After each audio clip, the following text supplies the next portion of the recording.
Good morning എല്ലാവർക്കും കേട്ടോ. എന്തോ മുഖത്ത് ചെറിയൊരു ക്ഷീണമുണ്ടല്ലോ, അതെന്താണ്? അല്ല അല്ല എന്താണ്, പറയൂ പറയൂ. നമുക്ക് ആ കാലുവേദനയുടെ ആണോ? അതെ, ഇത് മുളപ്പിച്ച ചെറുപയറാണ്. ഇതും കൊണ്ടൊരു തോരനാണ് ഞാൻ ഉണ്ടാക്കുന്നത്. കണ്ടോ, ചെറുപയർ മുളപ്പിച്ചത്. അതിന് വേണ്ട സാധനങ്ങൾ പറയാം. പച്ചമുളക്, വെളുത്തുള്ളി, ചെറിയുള്ളി, കറിവേപ്പില, ഉണക്കമുളക്, നാളികേരം, ഉപ്പ്, കടുക്, മഞ്ഞൾ. അല്ലമ്മ, എന്തിനാ ഇത് മുളപ്പിച്ചതമ്മ? മുളപ്പിച്ച നല്ല സ്വാദാണ്. നീ കൂട്ടില്ലല്ലോ. അത് മുളപ്പിക്കാണ്ട് നല്ല സാധനം ഉണ്ടല്ലോ. മുളപ്പിച്ച സ്വാദ് മാത്രമല്ല, അതിൽ ഒരുപാട് പ്രോട്ടീൻ ഉണ്ടാവും. ആണോ? അപ്പൊ ഈ പ്രോട്ടീൻ ഉണ്ടാവാൻ വേണ്ടിട്ടാണോ അത് മുളപ്പിക്കണത്? ഇപ്പൊ നീ മുളപ്പിക്കാണ്ട് കഴിക്കില്ലേ, അതിന്റെ 2 ഇരട്ടി 3 ഇരട്ടി ഇതിന് ഫലം കിട്ടും. അങ്ങനെയൊക്കെ ഉണ്ടല്ലേ, വിശ്വസിക്കല്ലോ. നീ കഴിക്കുന്നില്ല, പിന്നെ നിന്റെ അടുത്ത് പറഞ്ഞിട്ട് ഒരു കാര്യമില്ല. അപ്പൊ എണ്ണ ഒഴിച്ചു, കുറച്ച് എണ്ണ മതി. ഇതിൽ കൂടുതൽ എണ്ണ വേണ്ട. ഞാൻ എന്നും പറയാറുണ്ട് എല്ലാത്തിനും കുറച്ച് എണ്ണ ഉപയോഗിക്കാൻ പാടുള്ളൂ. അതെ, ഇതിന് അധികം എണ്ണ ആവശ്യമില്ല. ചിലതിനൊക്കെ വേണ്ടി വരും, അതാണ്. ഇതിനങ്ങനെ വേണ്ട. വേണ്ടതിന് ഇത്തിരി എണ്ണയൊക്കെ നമ്മൾ ഒഴിക്കേണ്ടി വരും. അമ്മ ഫുട്ബോൾ കളിക്കാനൊന്നും പോയിട്ടില്ല, എങ്ങനെ പെട്ടെന്നൊരു കാലുവേദന? അയ്യടാ, ഹാവൂ എൻ്റെ ഭഗവാനെ. ഈ അമ്മേനെ അല്ലേ കുറച്ച് ദിവസം മുമ്പ് പറയണത് വയസ്സ് വെറും നമ്പറാണ് മക്കളെന്ന്? അപ്പൊ എന്തായാലും വേദന വരുമ്പോഴേക്കും വയസ്സായി എന്ന് പറയാം ആരെങ്കിലും? വയസ്സായി എന്ന് അല്ലമ്മ, വയസ്സായി എന്ന് പറയണമെന്ന് ഒരു തെറ്റല്ലമ്മ, അങ്ങനെ പറയാൻ പാടുള്ളൂ. വയസ്സായി എന്ന് പറഞ്ഞ അതിന്റെ അർത്ഥം എന്തറിയോ? വയ്യാണ്ടായി എന്നാണ്. അങ്ങനെ പറയുന്നത്. എത്ര വയസ്സായാലും നമുക്ക് വയസ്സായി എന്ന് പറയാൻ പാടില്ല.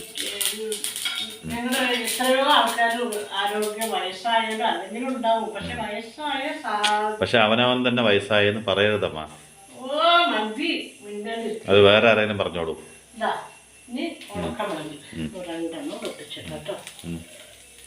അല്ല, ഭയങ്കര മോട്ടിവേറ്ററാണ്, എന്നിട്ട് ഇങ്ങനെ പറയാൻ പാടുമോ? ഈ അമ്മേനെ അല്ലേ കുറച്ചു നേരം മുമ്പ് ഇതേ വീഡിയോയിൽ വന്നിട്ട് വയസ്സ് വരും നമ്പറാണ്, ഏജ് ജസ്റ്റ് നമ്പർ എന്നൊക്കെ പറഞ്ഞത്. ഇപ്പൊ അതല്ല പറഞ്ഞ, ഇപ്പൊ വയസ്സായി എന്നല്ലേ പറഞ്ഞേ?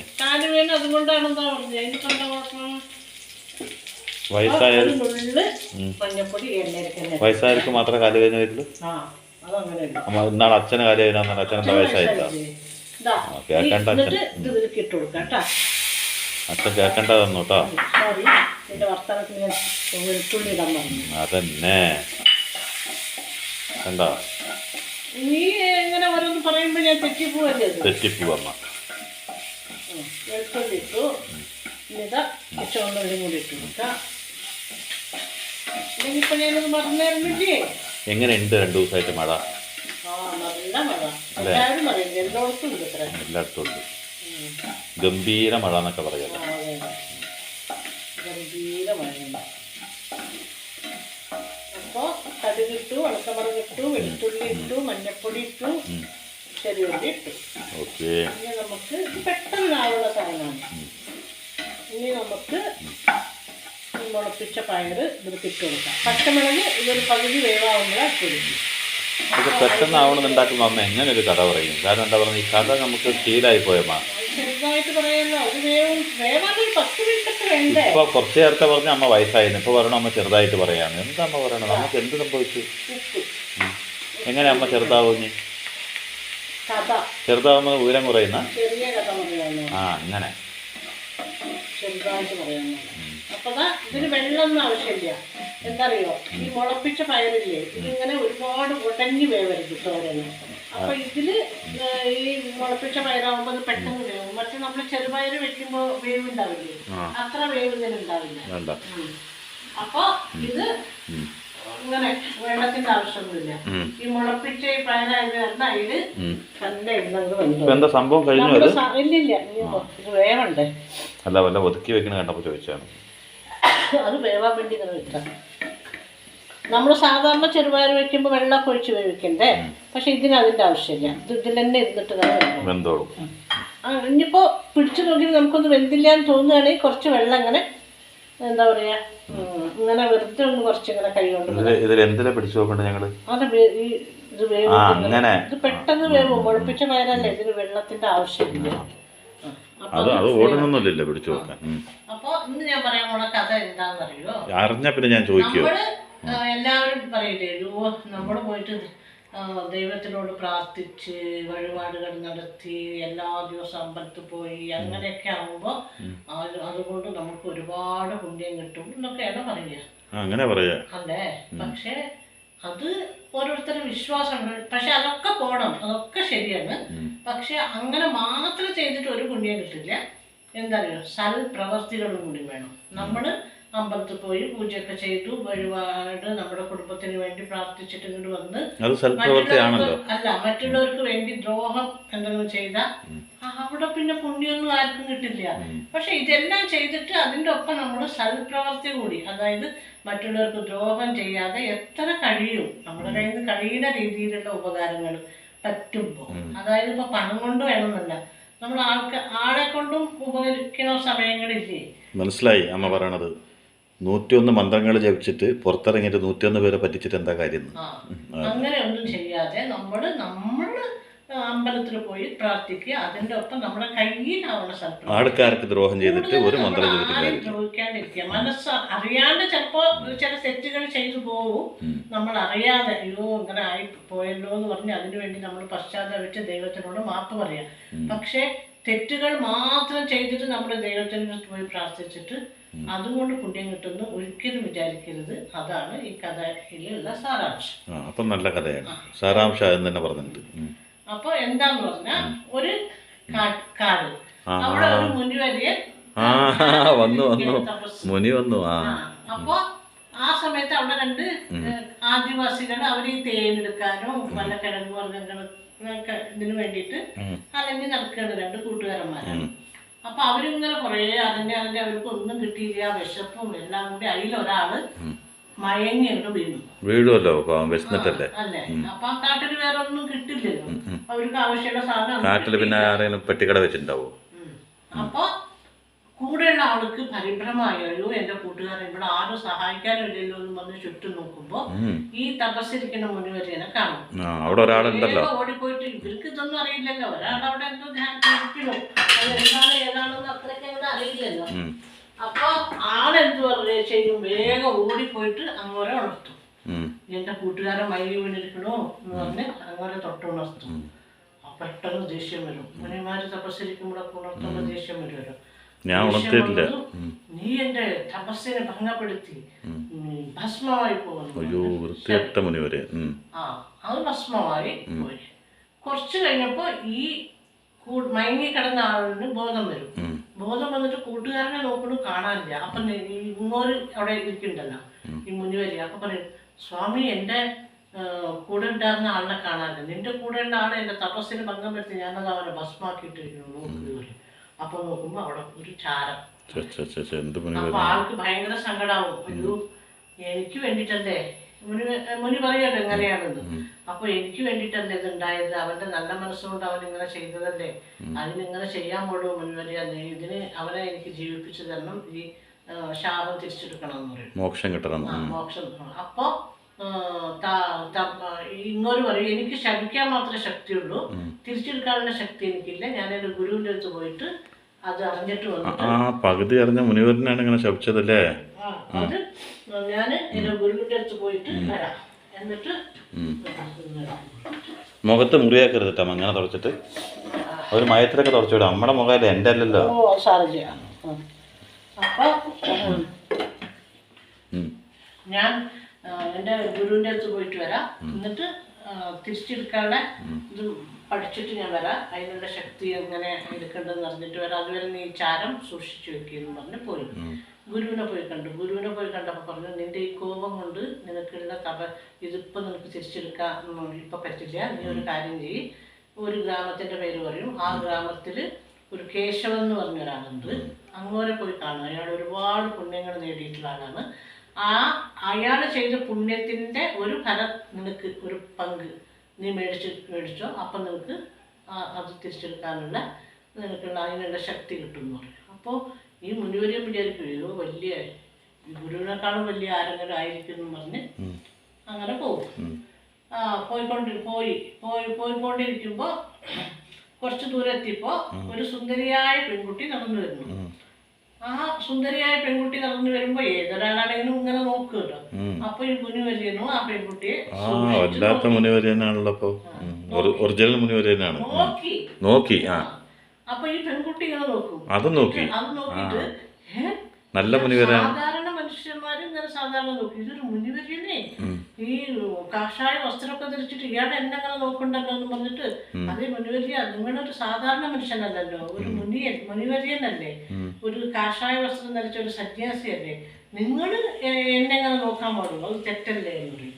അപ്പോൾ ഈ മുനിവര്യന്റെ ദേഷ്യം പറയും, ഞാനൊന്ന് നോക്കിയതിനും ഇവിടെ ഇങ്ങനെ പറഞ്ഞല്ലോ എന്ന് പറഞ്ഞിട്ട്, നിന്റെ ഈ സൗന്ദര്യമാണല്ലോ നിന്റെ അഹങ്കാരം, അപ്പൊ നിന്റെ സൗന്ദര്യം നശിച്ച് നീ ഒരു വിരൂപിയായിക്കോട്ടെ. വീണ്ടും ശപിച്ചു. എന്റെ ദൈവമേ, അപ്പൊ 2 ശാപായില്ലേ. ഇതേത് ശാപമഹർഷിയോ?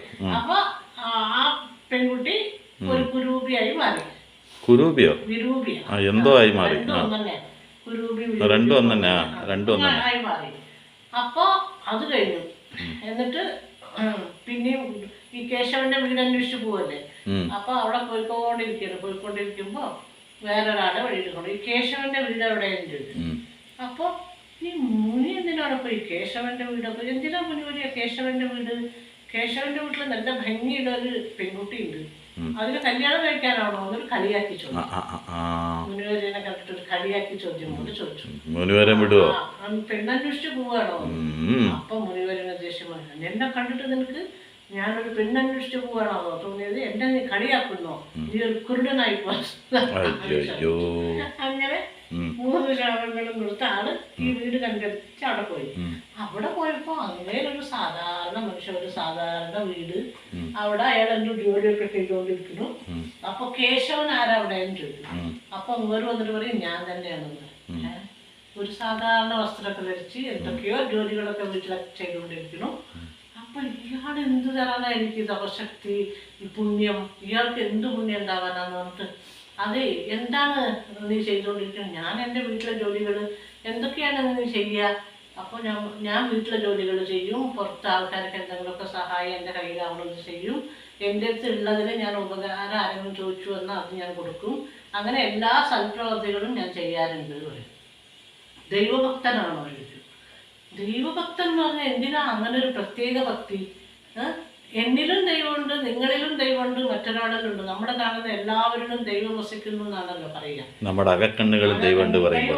അപ്പൊ നമ്മൾ ഇപ്പോ സ്വാമി എനിക്കൊരു നല്ല കാര്യം ചെയ്യുകയാണെങ്കിൽ അത് ദൈവത്തിന് ചെയ്ത പോലെ, എന്താ പറയുക, എന്നിൽ ദൈവമുണ്ട്. അതുപോലെ സ്വാമിക്ക് ഞാനൊരു എന്തെങ്കിലും ചെയ്യുകയാണെങ്കിൽ അതും ദൈവത്തിന് ചെയ്ത പോലെയാണ്. അതുപോലെ മറ്റൊരാൾക്ക് ചെയ്യുകയാണെങ്കിലും എന്താ പറയുക, എല്ലാവരിലും വസിക്കുന്നവനാണ് ദൈവം.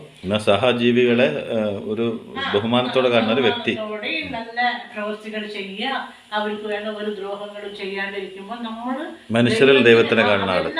നമ്മൾ ചെയ്യുന്നതെല്ലാം പോയി ചേരുന്നത് ദൈവത്തിലാണ്. അപ്പൊ നമുക്ക് പ്രത്യേകിച്ച് വിളക്ക് വെച്ച് ചന്ദനത്തിന് കൊളുത്തി പൂജിക്കേണ്ട ആവശ്യമില്ല എന്ന് പറയും. അത് കേട്ടപ്പോ ഇയാൾക്ക് ദേഷ്യം, നിരീശ്വരവാദി, നീ നിഷേധിയാണ്, നീ ദൈവത്തിന് നിഷേധം പറയുന്നു എന്ന് പറഞ്ഞ്, നീ നിന്റെ ഈ ആരോഗ്യമാണല്ലോ, നീ പലരെ സഹായിക്കാൻ, നീ ഈ ജോലികളൊക്കെ എടുത്ത് ജീവിക്കാനും പലരെ സഹായിക്കുന്നു നീ എന്നൊക്കെ പറയും, നിന്റെ അഹംഭാവമാണ് അത്. നിനക്ക് ഈ ആരോഗ്യമായ ശരീരം ഉള്ളത് കൊണ്ടല്ലേ. അപ്പൊ ഈ ആരോഗ്യമുള്ള ശരീരം നശിച്ച് നീ ഒരു രോഗാവസ്ഥയിൽ കിടക്കട്ടെ എന്ന് പറഞ്ഞിട്ട് ശരി. പക്ഷെ അങ്ങോട്ട് ആ ശാപം ഏൽക്കില്ല. അപ്പൊ ഈ കഥയുടെ പേരെന്താ? ശാപഋഷി. ശാപഋഷി. അപ്പൊ അങ്ങേക്ക് ഇത് ഏൽക്കില്ല. അപ്പൊ നീ എന്താ കേശവ, ഞാൻ നിന്നെ ക്ഷമിച്ചിട്ട് നിനക്ക് ഒന്നും സംഭവിച്ചില്ലല്ലോ എന്ന് പറയും. അപ്പൊ സ്വാമി, നിങ്ങൾ വരുന്ന വഴിക്കൊക്കെ ഇങ്ങനെ ശാപങ്ങൾ കൊടുത്തില്ലേ, കൊടുത്തിട്ട് വന്നില്ലേ എല്ലാം പറയും. സ്റ്റോക്ക് കഴിഞ്ഞിട്ടുണ്ടാവൂല. നിങ്ങളുടെ ഈ തപശക്തി പോയി, ഇനി നിങ്ങൾ ശമിച്ച ഏൽക്കില്ല. അപ്പൊ നിങ്ങളുടെ എൻ്റെ അടുത്ത് വന്നത് എന്തിനാണ്? നീ എന്തോ വലിയ പുണ്യം നിനക്കുണ്ട്, ആ പുണ്യത്തിന്റെ ഒരു പങ്ക് മേടിച്ച എന്ന് പറഞ്ഞു എൻ്റെ ഗുരു പറഞ്ഞു. അപ്പൊ എനിക്ക് തപശക്തി, എൻ്റെ തപസ് ശപിക്കാൻ മാത്രമല്ല അത് തിരിച്ചു കിട്ടാനുള്ള ശക്തി പോലും കിട്ടുമെന്ന് പറഞ്ഞു. അതുകൊണ്ട് വന്നതാണ്. എന്നിട്ടാണ് ഇയാളിനെ കൂടി ശപിച്ചത്. എന്താ ചെയ്യാ? അപ്പൊ ഇയാൾക്ക് വിശ്വാസമില്ലേ. അതായത് ഇതൊരു സാധാരണ മനുഷ്യൻ, ദൈവവിശ്വാസം കൂടിയല്ല, പിന്നെന്തിനാ ഇയാളുടെ പുണ്യം എന്നുള്ള തോന്നലാണ്. അപ്പൊ പറയും, ആയിക്കോട്ടെ, നിങ്ങൾ ആ ശവശക്തിയൊക്കെ നശിച്ചു, പക്ഷെ ഞാൻ നിങ്ങൾക്ക് എൻ്റെ പുണ്യത്തിൻ്റെ ഒരു പങ്ക് തരാം, അപ്പോൾ നിങ്ങൾക്ക് അത് തരാമെന്ന് പറഞ്ഞ് കൊടുത്തു. അപ്പോൾ പറയും, എന്നിട്ട് പറയും അന്ന് അത് ഞാൻ നിങ്ങൾക്ക് തന്നല്ലോ, ഇനി നിങ്ങൾക്ക് വേണമെങ്കിൽ എന്നെ ക്ഷമിക്കാമെന്ന്. അപ്പൊ ഇയാൾക്ക് വേണ്ട തെറ്റ് മനസ്സിലായി. അയാളോട് നന്ദി പറഞ്ഞ് അവനെ തിരിച്ച് ഗുരുവിൻ്റെ അടുത്തേക്ക് വരും. അപ്പൊ ഗുരുവിൻ്റെ അടുത്തേക്ക് വന്നുകൊണ്ടിരിക്കുമ്പോൾ തന്നെ ഇയാൾ ശപിച്ച എല്ലാവരും ശാപമുക്തരായിട്ടുണ്ട്. എല്ലാവരും ശാപമുക്തരായി പഴയ നിലയിലായി. അങ്ങനെ ഇയാൾ ഗുരുവിൻ്റെ അടുത്ത് പോയിട്ട് പറയും, ഗുരുവേ, ഞാൻ ഇത്രയും തപസ്സൊക്കെ ചെയ്ത് ഇത്രയും ഇതായി നിന്നിട്ട് അങ്ങോട്ട് ഇങ്ങനെയുള്ള കാര്യങ്ങൾ ചെയ്തിട്ട് എനിക്ക് അങ്ങയുടെ പുണ്യഫലം, ആ മനുഷ്യൻ്റെ പുണ്യഫലം കൊണ്ട് എനിക്കിങ്ങനെ ഉണ്ട്. അതെന്താണ് അതിന് കാരണം പറയുമ്പോൾ പറയാണ്, നമ്മൾ വെറും തപസ് മാത്രമല്ല, നമ്മൾ ചെയ്യുന്ന പ്രവൃത്തിയും നന്നായിരിക്കണം. നീ പെട്ടെന്ന് ദേഷ്യം വന്ന് അവര് ശപിച്ചു, ഇവരെ ശപിച്ചു, ഇതൊക്കെ ചെയ്തു, അതൊക്കെ നിന്റെ ഈ കോപമില്ലേ അത് നിയന്ത്രിക്കാൻ പറ്റാണ്ടല്ലേ. അപ്പൊ ഈ കോപം എന്ന് പറയുന്നതും ഒരു ശാപമാണ്. അപ്പൊ അതൊക്കെയാണ് നിന്റെ ഇതിന് കാരണം. അപ്പൊ നമ്മള് മഹർഷിയുടെ ആ മഹർഷിയുടെ ഗുരു പറയാണ് മഹർഷിയോട്. അപ്പൊ അതാണ് ഇതിനെല്ലാം കാരണം. അത് നീയൊക്കെ മാറ്റി ഈ തപസ്സിനോടൊപ്പം നീ സൽപ്രവർത്തികൾ ചെയ്യുക, ശാന്തനായി സഹനയോടെയൊക്കെ ജീവിക്കുമ്പോൾ നിനക്ക് എല്ലാ നന്മകളും നീ വിചാരിക്കുന്നതെല്ലാം നടക്കുന്നു. അതാണ് പറഞ്ഞത്. ഇപ്പം പറയുന്നത് നമ്മൾ ഒരു അമ്പലത്തിൽ പോയി കുറെ വഴിപാട് ചെയ്തു അല്ലെങ്കിൽ പൂജ ചെയ്തു, അത് വേണം അത്യാവശ്യം. പക്ഷേ അതിനൊപ്പം തന്നെ നമ്മൾ ആരും ദ്രോഹിക്കാതെ സൽപ്രവൃത്തികൾ കൊണ്ട് സഹായിക്കുക. അപ്പൊ ദൈവം അത് ദൈവത്തിലേക്ക് സമർപ്പിക്കുകയാണ് നമ്മൾ. ആ നന്മകളൊക്കെ പോയി ചെയ്യുന്നത്. മയില് കൂക്കുന്ന സൗണ്ട് കേട്ടോ. പിന്നെ അതിലൊരർത്ഥം കൂടി ഇല്ല അമ്മ. ഈ പച്ചമുളക് ഇങ്ങോട്ട് കൊടുക്കാം. ഒരു ചൊല്ല് കേട്ടിട്ടുണ്ടമ്മ, 1000 തപോബലം ചെയ്തതിന്റെ ഫലമാണ് നമ്മൾ ചെയ്യുന്ന കർമ്മത്തിലുള്ളത്. 1000 തപോബലം ചെയ്തിട്ട് ആ ഓരോ മഹർഷികൾക്കും സിദ്ധർക്കും കിട്ടുന്ന അതിൻ്റെ ഒരു ഫലം ജീവിതത്തിൽ നല്ല കാര്യങ്ങൾ ചെയ്യുന്ന ആൾക്ക് 1000 തപോബലത്തിന്റെ പുണ്യമാണെന്ന് പറയുക. അപ്പൊ അത്രയും പവറുണ്ട് അവർക്ക്. അതാണ്.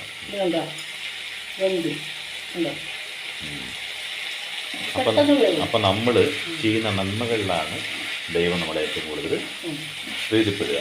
അല്ലാതെ നമ്മൾ കുറേ മന്ത്രങ്ങൾ ജപിച്ചുകൊണ്ടോ അല്ലെങ്കിൽ 5 നേരം 6 നേരം 7 നേരം 8 നേരമൊക്കെ പൂജയാക്കിയത് കൊണ്ടൊന്നും ദൈവത്തിന് പ്രിയപ്പെട്ടവനാവില്ല. ഭഗവാന് പ്രിയപ്പെട്ടവനാവണമെങ്കിൽ ഹൃദയത്തിൽ പരിശുദ്ധി ഉണ്ടാവണം. പിന്നെ നമ്മുടെ ഈ ചുറ്റുവട്ടമുള്ള നമ്മുടെ ഈ സമൂഹത്തിനോട് നമുക്ക് എന്തെങ്കിലും അല്ലേ പ്രതിബദ്ധത ഉണ്ടാകണം, നന്മ ചെയ്യാൻ കഴിയണം. അങ്ങനെയുള്ളവൻ്റെ ഹൃദയത്തിൽ ദൈവം വസിക്കുന്നു. അതുകൊണ്ട് അങ്ങനെയുള്ള വ്യക്തികൾ അമ്പലത്തിൽ പോകണമെന്നില്ല, മന്ത്രങ്ങൾ ജപിക്കണമെന്നില്ല. അവൻ്റെ ഉള്ളിൻ്റെ ഉള്ളിൽ തന്നെ എല്ലാ എല്ലാ തപസ്സിൻ്റെ ഫലവും ഒരുമിച്ച് കിട്ടിയ ഒരു ഇതുപോലെയാണ് അല്ലേ. പിന്നെ നല്ല കഥയാണ്. അപ്പോൾ ആരെങ്കിലുമൊക്കെ ഇങ്ങനെ അത് മാത്രം പോരാ, നമുക്ക് സൽപ്രവർത്തികളും വേണം. കഴിവൊന്നും ആരും ദ്രോഹിക്കാണ്ടിരിക്കുക. പറ്റിയെങ്കിൽ നമുക്ക് എല്ലാപ്പോഴും ഇപ്പോൾ എല്ലാവരും പൈസ കൊണ്ട് സഹായിക്കാനൊന്നും പറ്റില്ല.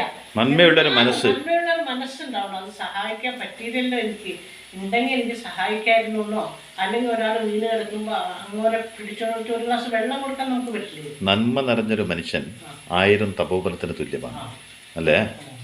അതിനോട് വെറുതെ നമ്മൾ ഭക്ഷണം ചെയ്ത് കുറേ മന്ത്രം ജപിച്ചു വന്നിട്ടൊന്നും കാര്യമില്ല. നമ്മൾ ഭക്ഷണം കഴിച്ചിട്ട് നല്ല കാര്യം ചെയ്താൽ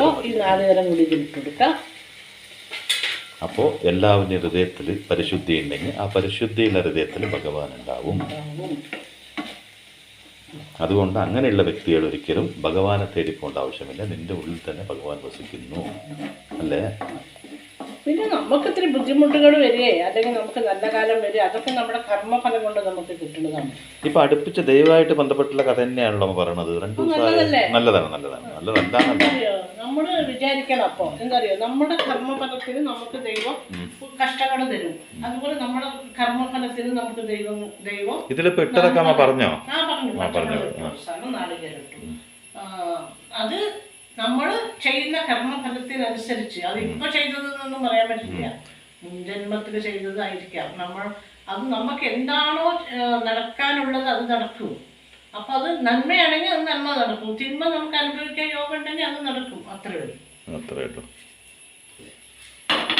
ഇന്നമ്മ ഒരുപാട് ഭരതനാട്യം കളിച്ച പോലെ ലെഗ് പെയിൻ ആയിരിക്കും അല്ലേ, കാലുവേദന. ഇനി നമുക്കിതിൽ ഒരു കുറച്ച് ചെറുനാരങ്ങ നീര്, ഒരു പുളിരസം കിട്ടാൻ വേണ്ടിയിട്ടാ. അത് നല്ല ടേസ്റ്റാണ്. കുറച്ച് അധികമൊന്നും വേണ്ട, ഒരു ചെറുനാരങ്ങ മുഴുവൊന്നും വേണ്ട, ഒരു പകുതി ചെറിയൊരു മുടി അത് അങ്ങനെ അത്. അപ്പം അതിനൊരു പ്രത്യേക ടേസ്റ്റാണ് ചെറുനാരങ്ങ. അത് ഇഷ്ടമില്ലെങ്കിൽ വേണ്ട, അവോയ്ഡ് ചെയ്തോളൂ. നമുക്ക് പക്ഷെ അത് ഇടുമ്പോൾ ഒരു ടേസ്റ്റാണെന്ന് എനിക്കറിയാം, അതുകൊണ്ട് ഞാൻ ഇഷ്ടതാണ്. എല്ലാവരും ഇടും. നമുക്ക് ഇത്ര കാലുവേദനയൊക്കെ ഉള്ളത് കൊണ്ട് വീഡിയോ കൂടുതൽ ഞാൻ എൻ്റെ കൊത്തറാക്കൊള്ളിയും കൂടി ആയിട്ട് നീട്ടണ്ട വെച്ചിട്ടാണ് ഞാൻ അമ്മേനെ വെറുതെ വിട്ടത് കേട്ടോ. പാവല്ലേ തോന്നിട്ട് വിട്ടാണ്. നല്ല വേദനയുണ്ട് അമ്മയ്ക്ക്. അപ്പോൾ ഇതിൻ്റെ ഇടയ്ക്ക് തമാശ പറയാൻ നിന്നാലേ പാവത് മഹാഭാവമായി പോയില്ലേ. തോന്നിയമ്മ ഒന്ന് തോന്നി. കുറച്ചും കൂടി കറിവേപ്പില അങ്ങനെ ഇട്ട് കൊടുത്ത് നമുക്കിത് ഓഫ് ചെയ്യാം. കഴിഞ്ഞു ഇതിൻ്റെ പരിപാടി. ഇത്രയേ ഉള്ളൂ. ഇച്ചിരി ശാന ഉണ്ടാക്കിയിട്ട് അമ്മ വിളിക്കുമല്ലോ. ആർക്കും വേണ്ടല്ലോ. ഇതിപ്പോ എങ്ങനെ പോയാലും ഒരു 4 ആൾക്കൊക്കെ കൂട്ടാനുള്ളതുണ്ട്. അതിലും കൂടുതലൊന്നും ആരും വരില്ല എന്ന് എനിക്കറിയാം. 4 ആൾക്ക് കൂട്ടാനില്ലടാ. നോക്ക്, അങ്ങനെ കൊടുത്താൽ 4 ആൾക്ക് കൂട്ടാണ്ട്. നിങ്ങൾ രണ്ടുപേരും കൂട്ടില്ലല്ലോ. പിന്നെ ഞാൻ ഒറ്റയ്ക്കല്ലേ ഇത് കൂട്ടണ്ടു. ഇത് ഞാൻ ഉണ്ടാക്കി കാണിക്കാൻ വേണ്ടിട്ട് കുറച്ച് ഉണ്ടാക്കി. ഇത് ഞാൻ തന്നെയല്ലേ കഴിക്കുക. അപ്പൊ ഇതാ കണ്ടോ, ഇതൊന്ന് ഉണ്ടാക്കി നോക്കും മുളപ്പിച്ചിട്ട്. നല്ല ടേസ്റ്റാണ്, എനിക്ക് ഇഷ്ടമാണ്. കാണാനല്ല, കഴിക്കാനും രുചിയാണ്. അപ്പൊ അത് ഇത്രയേ ഉള്ളൂ. 10 മിനിറ്റ് കൊണ്ടാവും. ഇപ്പൊ അത് ഞാൻ സിമ്മിലിട്ടിട്ട് ഇങ്ങനെ ആക്കിയതുകൊണ്ടാണ്. അപ്പൊ എന്താ പറയുക, കഥയൊക്കെ പറയുമ്പോൾ അതിനനുസരിച്ച് വെന്തോട്ടെ പറഞ്ഞിട്ട് നിങ്ങൾക്ക് ഇത് 10 മിനിറ്റ് കൊണ്ട് ഉണ്ടാക്കാം. പെട്ടെന്ന് ഇങ്ങനെ ഉപ്മാവൊക്കെ ഉണ്ടാക്കുന്ന രീതി അത്രയും സമയം വേണ്ടെന്ന് തോന്നുന്നു. അപ്പോൾ എല്ലാവരും വരും കേട്ടോ. ഇന്നത്തെ ചിക്കൻ കറി ഇതുണ്ട്. പിന്നെ എന്തെങ്കിലുമൊക്കെ നിങ്ങൾ വരുമ്പോൾ പിന്നെ ഇവിടെ എന്തെങ്കിലും ഫ്രിഡ്ജിലുണ്ടാവും. ഞാൻ അപ്പോൾ പെട്ടെന്ന് ഉണ്ടാക്കി തരില്ലേ. അപ്പോൾ ബായ്.